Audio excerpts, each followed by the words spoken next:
जाफराबाद में एक नौजवान इंसान था जिसका नाम अकरम था और वो बहुत कंजूस था। उसकी कंजूसी के लिए वो मशहूर था। इसकी वजह से उसकी बीवी और बच्चों को भी काफी तकलीफ होती थी। आज भी दोपहर को अकरम आराम से सो रहा था जब उसकी बीवी साजिदा ने उसे जगाया।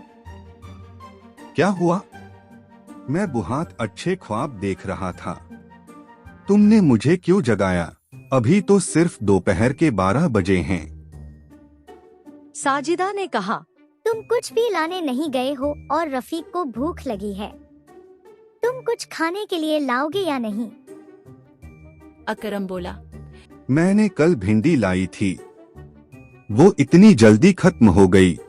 साजिदा ने कहा, तुम ऐसी बात कर रही हो जैसे तुमने कल 5 किलो भिंडी लाई थी। जो तुम कह रहे हो वो सब भिंडी खराब थी। साजिदा गुस्से से बोली, तुम्हें शर्म नहीं आती? रफीक अब 12 साल का हो गया है और तुम उसे ठीक से खाना तक नहीं दे सकते। तुम्हारे पास इतना पैसा है फिर भी तुम बस कंजूसी में लगे रहते हो। अकरम बोला, अगर मेरे पास पैसा है तो इसका मतलब ये नहीं है कि मैं उसे यूं ही उड़ा दूं। तुम्हें पता है पैसा कमाना कितना मुश्किल है। मुझे लेक्चर मत दो, मैं बाजार जा रहा हूँ। साजिदा ने कहा, बाजार तो तुम जा रहे हो मगर फिर से वो खराब सब्जियां मत ले आना जो तुम पहले लाए थे।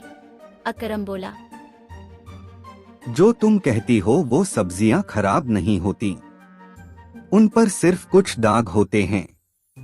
इसके बाद अकरम ने बस्ता उठाया और बाजार की तरफ चल दिया।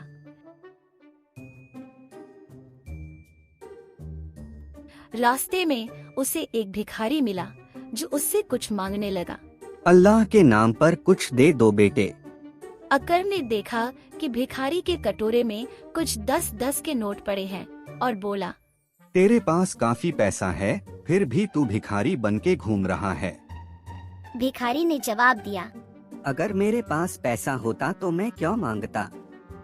ये 30 से 40 रुपए हैं जो 3 से 4 दिन के लिए हैं। तुम्हारे वालिद बहुत नेक इंसान थे जो हर महीने मुझे कुछ दे दिया करते थे।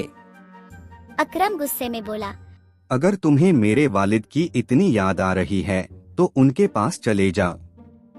मैं उनकी तरह बेवकूफ नहीं हूँ। बाजार में जाकर अकरम ने एक सब्जी वाले से कहा, ये आलू कितने के दिए? सब्जी वाला बोला, 20 रुपए किलो। अकरम बोला, इतने महंगे? कल तो तुमने 10 रुपए किलो दिए थे। सब्जी वाले ने जवाब दिया, वो बची हुई थी जो खराब थी। मुझे वही आलू दो जो सस्ते हैं। और सिर्फ 250 ग्राम आलू लेने लगा। सब्जी वाला गुस्से में था मगर कुछ ना कह सका।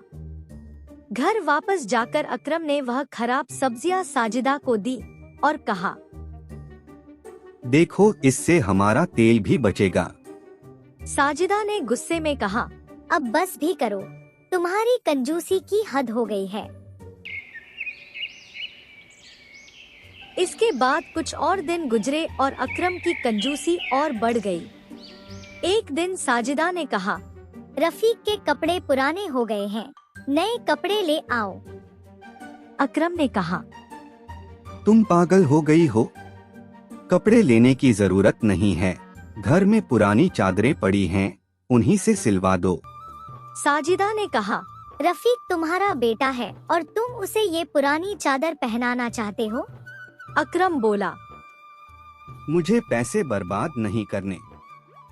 साजिदा का दिल भर आया और उसने कहा, मुझे यकीन है अगर हम बीमार भी पड़ गए तो तुम हमें इलाज के पैसे नहीं दोगे।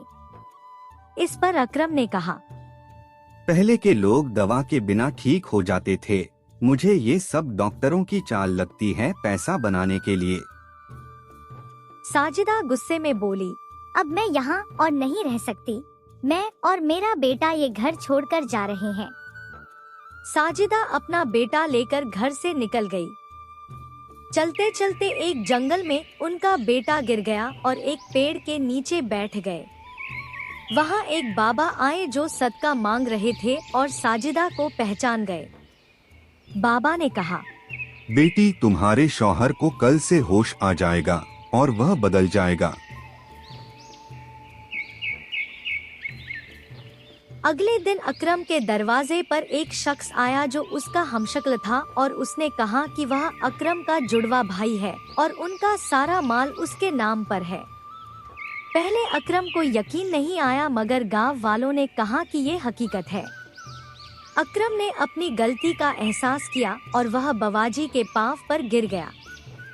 तभी वो बवाजी नासिर की शक्ल से अपनी असल शक्ल में आ गए और कहा, मैंने यह सब तुम्हें सही रास्ता दिखाने के लिए किया था।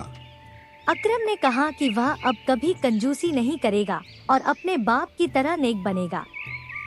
बवाजी ये सुनकर गायब हो गए और अकरम ने वैसे ही जिंदगी गुजारने का वादा किया। बच्चों, अगर आपको हमारा वीडियो पसंद आया हो तो लाइक, शेयर और सब्सक्राइब करें और आप जहां से देख रहे हैं उस क्षेत्र का नाम कमेंट में लिखना न भूलें।